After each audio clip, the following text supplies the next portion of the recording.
Hey guys, welcome back to SwitchTop. If you're a Switch or Switch 2 owner and you love RPGs, you're in the right place because the lineup coming our way is genuinely insane. We've got 15 games today, all of them worth knowing about. Let's just get straight into it. The Relic, First Guardian. Your mission is simple on paper. Find the pieces, close the void, save the world. But the way you go about it is anything but simple. The combat is Souls-like at its core.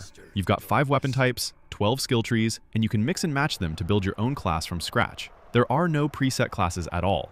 What really stands out is the loot system. Every single weapon and piece of armor in the game exists only once. You find the last sword of a fallen knight, and that sword carries his actual story with it. Character growth isn't tied to levels either. It's tied to relics, which are fragments of emotion and memory left behind by the dead. You collect them, equip them, and they change how your skills in combat feel. It's coming to PC and PS5 on July 31st, 2026, with the Switch 2 version following in summer 2026. Forge of the Fae is a pixel art turn-based RPG from indie developer Datadyne, set in the world inspired by 1800s Ireland and Celtic folklore.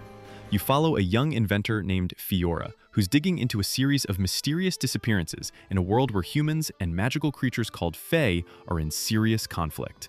People are going missing, a mining company is cracking down on workers with hired muscle, and Fiora isn't the kind of person to look away.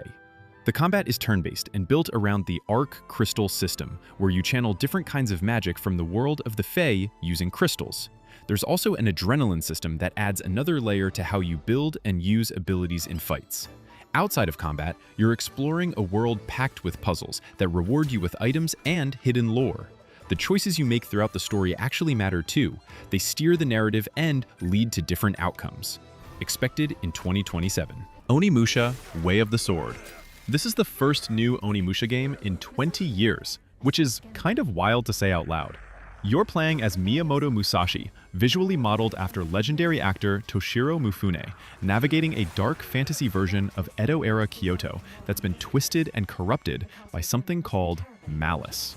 Demonic creatures known as Genma have overrun the city, and Musashi is wielding an Oni Gauntlet, a mystical artifact that gives its user the power to actually kill these things. The combat is deliberate and focused on reading your enemy, not just button mashing. You can strike, parry, deflect projectiles back at enemies, and even steer opponents by holding your parry. There's a magic gauge you fill by absorbing blue orbs, and when it's full, you can unleash special weapon powers. The game has 2 difficulty settings, story and action, so it's accessible but can also be as challenging as you want. Atelier Karia is the follow-up to Atelier Yumiya, set 2 years after the events of that game. You play as Karia, an amnesiac alchemist who only remembers her own name. She's part of a pioneering team exploring a land called Aladis, and while investigating some ruins, she stumbles into an entire undiscovered underground world. That's where she finds a massive cauldron and encounters alchemy for the first time. You're joined by a biologist named Servio and a fighter named Fina, and the previous protagonist Yumiya returns as a mentor. The mana withering a phenomenon, slowly draining the world's magic, is spreading on the surface, so there's real urgency to what you're uncovering below. Alchemy and item synthesis are the heart of the game, and they've made it more creative than ever. Connecting different mana pieces from ingredients changes the outcome, leading to basically endless combinations. Final Fantasy VII Revelation is launching simultaneously on all platforms on day 1, including Switch 2. The story picks up right where Rebirth left off. Cloud and his crew are grieving after losing someone close. Sephiroth is closer than ever to becoming a god, and everyone's racing to stop Meteor, the most destructive magic in existence, from destroying the planet. They're aboard the airship Highwind, and the stakes couldn't be higher. On the gameplay side, Revelation is described as the perfected version of the hybrid, real-time, and tactical mode combat the series introduced. You can now switch between 9 potential party members in real time, and there's a new fit system that works like job classes, giving characters different roles and skill sets you can customize. Cloud was shown switching to a warrior outfit mid-gameplay, while Tifa took on a black mage role. No Rest for the Wicked is a stunning, painterly action RPG that plays like a Souls-like, but looks like a moving painting. You play as a Sarim, a holy warrior sent to an island called Isola Sacra to investigate a plague called the Pestilence, which is twisting the land and its people into something monstrous. But the island is also caught in a brutal political power struggle after the death of a king, so you're walking into chaos on 2 fronts. The combat is animation-driven and precise, no button mashing. Every strike, dodge, and parry is tactile and intentional. The full 1.0 release hits PC and PS5 on October 27, 2026, with over 60 hours of new content, including 15+ handcrafted regions, a brand new class system, a horde mode, co-op multiplayer, and PvP. The Switch 2 version is confirmed, but coming later. Moon Studios explained that Switch 2's tighter memory budget requires deeper optimization, and they refuse to ship a shoddy port. Wolong 2: Wings of Ember. The original Wolong was set in a demon-infested version of the Three Kingdoms era of China, and the sequel picks that world right back up. A nameless champion, described as a phoenix rising from war, must fight through massive battlefields overrun by monsters alongside legendary Three Kingdoms heroes. The combat in Wolong 2 builds on the first game's Chinese martial arts system, which mixes offensive aggression with tight defensive timing. New to this sequel is an expanded deflect mechanic. Defensive techniques have been deepened, so countering enemy attacks feels more fluid and satisfying than before. The morale system also returns, where you raise your battlefield power by defeating enemies, giving you an edge in fights.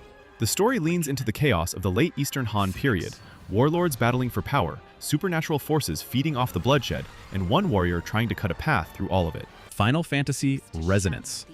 Square Enix rebuilt this from the ground up as a full console RPG based on the first story arc of the mobile game Final Fantasy Brave Exvius, but with no gacha, no microtransactions, and a story that's been substantially reworked for a new audience. You follow Rain, his adoptive brother Laswell, and a crystal-bound maiden named Fina on a journey to protect 8 elemental crystals from a threat called Veritas of the Dark. Combat is turn-based strategy classic Final Fantasy all the way, with a stagger system where hitting enemy weaknesses builds up a meter, and once it's full, you get bonus turns and powerful special attacks called resonances. Each character can equip visions, phantom echoes of heroes from across the entire Final Fantasy series, including Cloud from 7 and Tidus from 10, who appear in this gorgeous HD 2D art style. Lords of the Fallen 2 is the sequel to the 2023 reboot, and the first game in the franchise to ever come to Nintendo. CI Games has called this one bolder, braver, and bloodier, and from what's been shown, they mean it. The combat system has been overhauled to be faster and more satisfying, with brutal executions, expanded abilities, and visceral dismemberment added for the first time. The big mechanic that defines this series is the dual realm system. The world of the living, Axiom, exists alongside the realm of the dead, Umbral, and you can shift between them using the Umbral lamp. Enemies, paths, and secrets exist in different states depending on which realm you're in, and the Umbral realm has been significantly expanded for this sequel. More enemies, more hazards, more dynamic terrain. The story takes place a century after the first game, with a new threat rising across a world that was already barely holding together. The Duskbloods is an online multiplayer action game, PvP and PvE, blended together, supporting up to 8 players. You play as the Bloodsworn, warriors empowered by special blood who are summoned from across different times and places to compete for something called First Blood during an event known as the Twilight of Humanity. Each Bloodsworn has their own weapons, abilities, and what's described as a blood history and fate, a system that shapes your role and skills in each session.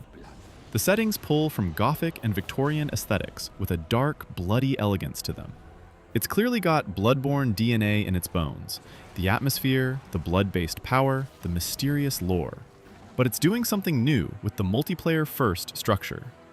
Miyazaki has confirmed single-player FromSoftware games are still coming in the future, so this isn't a pivot away from what the studio is known for. Fire Emblem Fortune's Weave is set in the Dagdan Empire, a land ruled by gods where a gladiatorial tournament called the Heroic Games is taking place. The winner gets one wish fulfilled, which draws fighters from across the world with vastly different motivations. You pick one of 4 protagonists: Kai, a young fighter trying to free his imprisoned father; Dietrich, a mysterious swordsman endlessly seeking worthy opponents; Theodora, a queen fulfilling the dream of her homeland; and Lita, a musician with a personal vendetta. The game is set in the same world as Fire Emblem Three Houses, with connections to that game's lore and even a grown-up version of Sothis making an appearance. The biggest new mechanic is Blaze Art's special moves that cost your own HP to use. It forces you to be aggressive and manage a self-inflicted health deficit instead of just tanking everything. If you haven't played Lies of P yet, this is the perfect time. It's one of the best Souls-like games in years, reimagining the story of Pinocchio in the Gothic steampunk city of Krat during a crumbling Belle Epoque era. You play as P, a puppet created by Geppetto, who awakens to find the city overrun by murderous puppets. As you battle through the ruins, you'll uncover the truth behind Krat's downfall. Combat features a deep weapon crafting system that lets you combine blades and handles to create unique weapons, alongside powerful Legion arms and a rewarding parry system. Your choices to lie or tell the truth influence the story and lead to multiple endings. The Complete Edition includes the base game and the Overture DLC, expanding the story with new areas, bosses, and events set before Krat's collapse, giving you the complete experience. It launches digitally on August 6, 2026, with a physical release later. Dragon's Dogma 2 is finally coming to Nintendo hardware, and it's bringing a brand new expansion with it. The base game is one of Capcom's most ambitious action RPGs, an open world where you play as the Arisen, a person whose heart has been stolen by a dragon, and you're building a party of AI companions called pawns to help you reclaim it. The world is enormous and full of emergent moments. Giants roaming roads, enemy ambushes, NPCs with their own schedules. The pawn system lets your AI companions be borrowed and played with by other players online. The Dark Arisen expansion adds a whole new, frozen northern region called Norgin, described as a land abandoned for reasons unknown, along with 12 huge dungeon challenge encounters built around the Relic expedition cycle. You collect ancient artifacts, appraise them to unlock powerful weapons and skills, and push further into the wilderness. Metaphor ReFantazio is finally hitting Switch 2 on November 12, 2026, at a lower price than its original launch. The world is a dark fantasy kingdom called Uchronia, made up of 8 different human tribes that are often in conflict with each other. The king has been assassinated, and you're racing against other competitors in a royal tournament to determine who takes the throne while also trying to lift a curse on the crown prince. You're accompanied by a fairy named Gallica and a group of companions with deep personal stories.